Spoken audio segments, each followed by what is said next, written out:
अगर मैं आपसे ये बोलूं कि मेरे पास दो ट्रेडिंग स्ट्रैटेजीज हैं, एक जिसका विन रेट 40% है और एक जिसका विन रेट 70% है, तो आपका क्या सजेशन होगा कि मुझे कौन सी ट्रेडिंग स्ट्रैटेजी यूज करनी चाहिए? 70% वाली ना? है ना? नहीं, मैं यूज करूंगा 40% विन रेट वाली ट्रेडिंग स्ट्रैटेजी। ऐसा क्यों? इसी चीज के बारे में मैं इस वीडियो में डिस्कस करूंगा, तो बने रहिएगा वीडियो के एंड तक जानने के लिए कि आखिर मैं क्यों 40% विन रेट वाली ट्रेडिंग स्ट्रैटेजी को प्रेफर करूंगा। चलिए, तो आज का वीडियो स्टार्ट करते हैं। सबसे पहले बात कर लेते हैं विन रेट। ये क्या चीज होती है? विन रेट क्या होती है एक ट्रेडिंग स्ट्रैटेजी में? विन रेट क्या होता है? बेसिकली ये बताता है कि हमारी ट्रेडिंग स्ट्रैटेजी कितनी बार हमें पैसा बना के देती है। तो अगर मैं इसका बहुत ही बेसिक फॉर्मूला आपको बताऊं, तो win rate is equal to कि विनिंग ट्रेड्स, मतलब कि कितने नंबर ऑफ ट्रेड्स में मैंने पैसा बनाया या हमने पैसा बनाया, अपॉन टोटल ट्रेड्स, मतलब कितने ट्रेड्स हमने टोटल लिए थे, इनटू 100।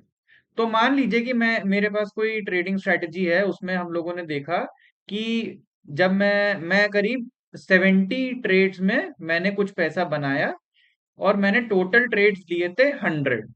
तो इसको इंटू 100 करेंगे तो मेरा विन रेट आ जाएगा 70%। सिमिलरली अगर मैं ये कहूं कि मैंने एक स्ट्रैटेजी ली, उसमें मेरे विनिंग ट्रेड्स आ रहे थे, या मैंने 40 ट्रेड्स में मैंने कुछ पैसा बनाया और मैंने टोटल ट्रेड्स लिए थे 100, तो मेरा विन रेट आ गया 40%। ठीक है। तो सबसे पहली चीज तो इसमें समझने वाली ये है कि जो अगर कोई स्ट्रैटेजी 70% विन रेट है उसका, तो ऑन अ हाई लेवल क्या होगा कि हर 100 ट्रेड्स में से 70 ट्रेड्स में आपको पैसा कमाएंगे और 30 ट्रेड्स में आप कुछ पैसा गवाएंगे इन एवरी 100 ट्रेड्स।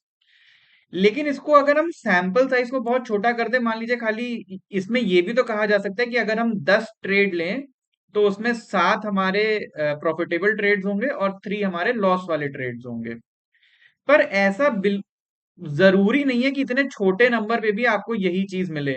ऐसा भी हो सकता है कि आपको मिले कि पहले 10 ट्रेड्स में से आपके मान लीजिए पहला loss, win, win, loss, loss, win, loss, win, loss, loss. तो आपके 3, 5, 6, 7, 8, 10 ट्रेड हुए, उसमें से 1, 2, 3, 4, 5, 6। अभी जो हमारे 10 ट्रेड हुए उसमें से 4 हमारे पॉजिटिव, 4 में हमने कुछ कमाया और 6 में हमारा लॉस हुआ। पर अब जब हमारे जो नेक्स्ट ट्रेड्स होंगे, ओके, मान लीजिए उसमें 10 के 10 हमारे सही हो गए। अब क्या हुआ कि अब इन 20 को अगर हम जोड़ेंगे तो हमारे 14 ट्रेड सही थे और 6 ट्रेड गलत थे। तो अब हमारा 20 ट्रेड्स में जब हम देखेंगे तो ये हमारा 70% की एक्यूरेसी आ गई। तो अगर किसी स्ट्रैटेजी का विन रेट 70% है, तो ये जरूरी नहीं है कि हर 10 ट्रेड में आपको यही सेम चीज मिलेगी। 7 में आपने कुछ पैसे कमाए, 3 में आपने पैसे खोए। On a high level mostly इसको हम लोग 100 ट्रेड्स के कंपैरिजन में ही देखते हैं कि अगर आप 100 ट्रेड्स लेंगे तो आप पाएंगे कि 70 ट्रेड्स में आपने पैसे कमाए और 30 ट्रेड्स में आपने पैसे गवाए। सेम चीज अगर हम 40% विन रेट का भी स्ट्रैटेजी लेंगे तो उसका भी कॉन्सेप्ट वही होगा कि आपने 100 में से 40 जो ट्रेड्स होते हैं उसमें आपने पैसे कमाए और 60 ट्रेड्स में आपने जो पैसे हैं वो लूज करे। तो अब जैसे हम लोग बात कर रहे हैं तो बहुत ऑब्वियस ही चीज नहीं लग रही कि भाई अगर मैं 100 में से 70 ट्रेड्स में पैसे कमा रहा हूं और एक स्ट्रैटेजी में मैं 100 में से सिर्फ 40 ट्रेड्स में पैसे कमा रहा हूं, तो ऑब्वियस ही बात है कि 70 वाली जो स्ट्रैटेजी है वो बेटर है। पर ऐसा नहीं है। देखिए, यहीं पे आके जो है ना, काफी सारे ट्रेडर्स अपना फर्दर एनालिसिस रोक देते हैं। वो ये देखते हैं कि अच्छा, ट्रेडिंग स्ट्रैटेजी में 70% का विन रेट है तो हम इसे सिलेक्ट करेंगे, 40% का विन रेट है, नहीं ये बेकार स्ट्रैटेजी है। और इसमें देखिए एक्चुअली आपकी या किसी और की कोई गलती नहीं है। बचपन से हमें ऐसे ही कंडीशन किया जा रहा है। अगर मैं आपसे बोलूं कि एक कोई स्टूडेंट है राम और एक है स्टूडेंट श्याम, ठीक है, राम के जो है मार्क्स आए 90% और श्याम के आए 50%। तो अब आप ये तो हमें बचपन से कंडीशन किया गया है कि अगर परसेंटेज ज्यादा है तो वो बेटर है। हम क्या बोलेंगे कि मार्क्स राम के 90% है, तो राम अच्छा स्टूडेंट है, श्याम खराब स्टूडेंट है। मतलब राम अच्छा है और श्याम खराब है। 90% अच्छा है, 50% खराब है। हमारी बचपन से कंडीशनिंग कंडीशनिंग ही ऐसी ही करी गई है। अब मान लीजिए अटेंडेंस की बात करें। अटेंडेंस स्कूल या कॉलेज में हमारी अटेंडेंस होती थी। अगर किसी की 80% अटेंडेंस है, मान लीजिए राम की 80% अटेंडेंस है और शाम की मान लीजिए 60% अटेंडेंस है। अगेन सेम चीज, परसेंटेज हमें यही हमारे दिमाग में आएगा कि 80% बेटर है, 60% खराब है। Ram is a good student और Shyam is a bad student. इस केस में ये एक बहुत स्पेसिफिक केस है। इस केस में ये चीज चलती थी कि भाई मार्क्स जिस तरीके से, हालांकि अब आजकल मार्क्स का थोड़ा सा डिबेटेबल हो गया है, पर एक हाई लेवल पे देखा जाए तो मार्क्स ज्यादा हैं तो वो बच्चा, वो स्टूडेंट ज्यादा ब्रिलियंट है या ज्यादा अच्छा है या ज्यादा मेहनती है, जिस भी तरीके से आप उसे देखिए। सिमिलरली जिस बच्चे की अटेंडेंस ज्यादा परसेंटेज है, तो वो ज्यादा सिंसियर है अपनी पढ़ाई को लेके, अपने फ्यूचर को लेके। राइट, ये एक बेसिक कंडीशनिंग हमारी करी गई है जब हमारे स्कूलिंग के डेज से। इसीलिए हमें हमेशा, अगर मैं बोलूं कि किसी की 70% मार्क्स हैं और किसी के 40% मार्क्स है, तो आप हमेशा यही बोलेंगे कि 70% वाला बेटर है और 40% वाला खराब है। पर यहां पे आता है अब ट्विस्ट, जब हम इसको स्टॉक मार्केट ट्रेडिंग में अप्लाई करने की कोशिश करते हैं। चलिए, अब हम लोग एग्जांपल लेंगे दो ट्रेडिंग स्ट्रेटेजीज का। ओके, दो ट्रेडिंग स्ट्रेटेजीज का, और हम लोग बात करेंगे राम और श्याम की। राम होनहार स्टूडेंट, बचपन से ही अटेंडेंस भी अच्छी, मार्क्स भी अच्छे। उसने कहा भाई ज्यादा परसेंटेज मतलब अच्छा। उसने एक ट्रेडिंग स्ट्रेटेजी पिक करी जिसमें विन रेट था भाई 70%। बहुत बढ़िया, 70% का विन रेट है भाई, अच्छा पैसा बनेगा।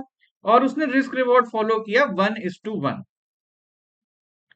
तो अब अगर हम इसे कैलकुलेट करें, तो अगर उसने 10 ट्रेड्स लिए, उसमें क्या हुआ, उसने 7 में पैसे कमाए, 3 में पैसे गवाए। हर बार जब वो जीतता था तो वो 100 रुपए कमाता था, और हर बार जब वो हारता था तो वो 100 रुपए गवाता था। इसीलिए रिस्क रिवॉर्ड रेशो जो है वो 1:1 हो गया, और विन रेट जो है वो 70% हो गया।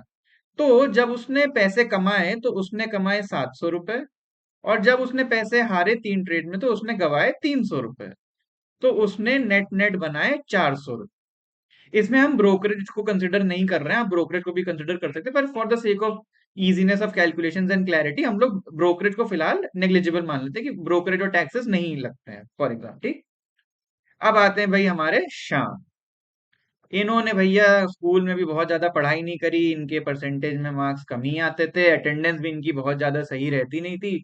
पर इनका ये लॉजिक था कि भाई परसेंटेज में मेरे मार्क्स और अटेंडेंस कम हो पर मेरी नॉलेज सही है, मेरा फ्यूचर के लिए मैंने पूरी प्लानिंग कर रखी है।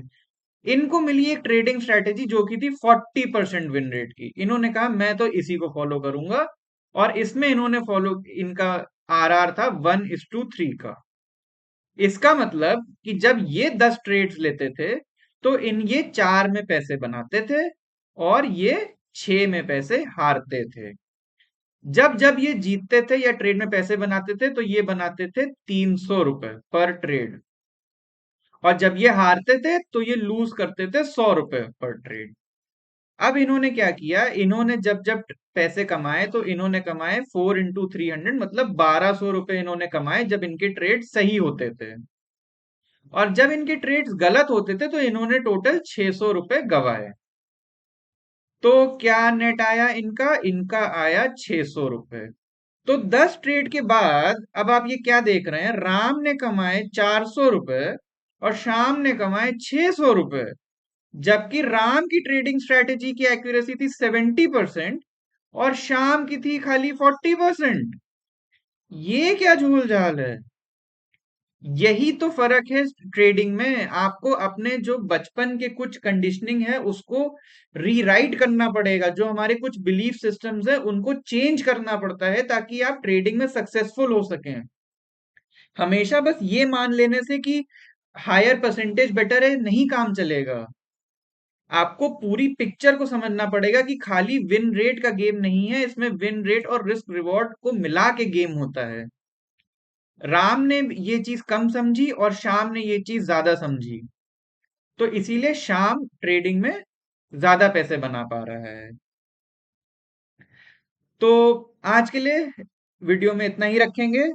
कमेंट करके आप मुझे बताइए कि आपके हिसाब से क्या ज्यादा इंपॉर्टेंट है, विन रेट या फिर risk reward ratio. Win rate और RRR, रिस्क रिवॉर्ड रेशियो। आपके थॉट्स में आपके हिसाब से क्या ज्यादा इंपॉर्टेंट है? और अगर आपको वीडियो अच्छा लगा हो तो please like share and subscribe. अगर आप चाहते हैं कि हम किसी पर्टिकुलर टॉपिक पे आपके लिए वीडियो लेके आए तो प्लीज कमेंट सेक्शन में जरूर मेंशन करिए। हम लोग will be very happy to make a video on it. So until next time, take care.